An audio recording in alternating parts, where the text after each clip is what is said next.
बक्सर के राष्ट्रीय जनता दल के सांसद माननीय श्री सुधाकर सिंह जी के खिलाफ मैंने पटना के चीफ जुडिशियल मजिस्ट्रेट की अदालत में विगत मंगलवार को एक परिवाद पत्र मैंने दायर किया है।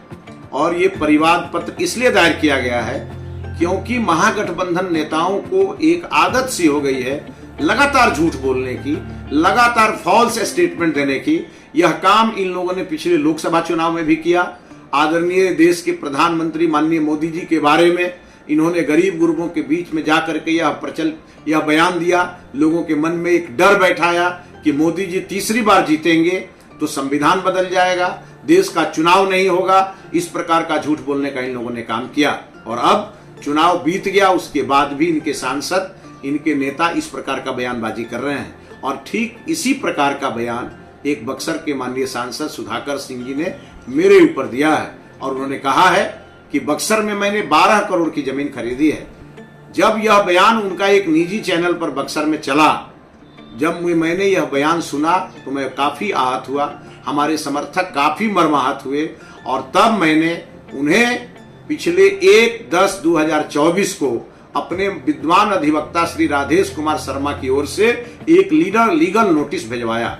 और हमने उसमें कहा कि आपका यह बयान यदि सत्य है तो कृपया मुझे जमीन का लोकेशन बताएं, जमीन का कागज मुझे दें, और अगर यह बयान असत्य है तो आपको सार्वजनिक रूप से माफी मांगनी पड़ेगी। मेरा 1/10/2024 को भेजा हुआ लीगल नोटिस उन्हें 5/10/2024 को भी मिला।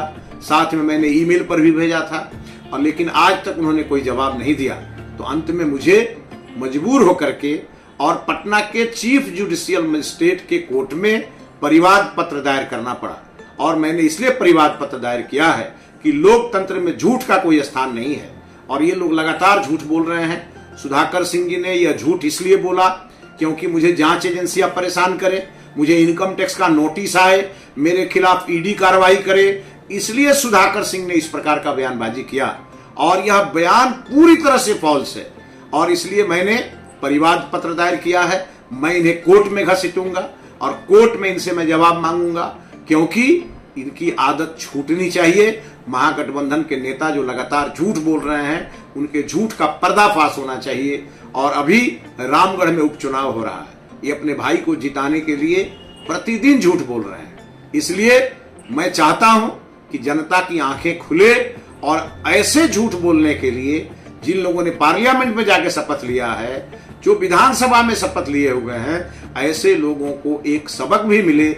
इसके लिए मैंने मानहानि का अपराध करने वाले माननीय सांसद सुधाकर सिंह के खिलाफ पटना के चीफ जुडिशियल मजिस्ट्रेट के कोर्ट में एक परिवाद पत्र दायर किया है। और मुझे विश्वास है माननीय न्यायालय पर कि मुझे न्याय मिलेगा, इनका झूठ नंगा होगा और मेरा सत्य विजयी होगा।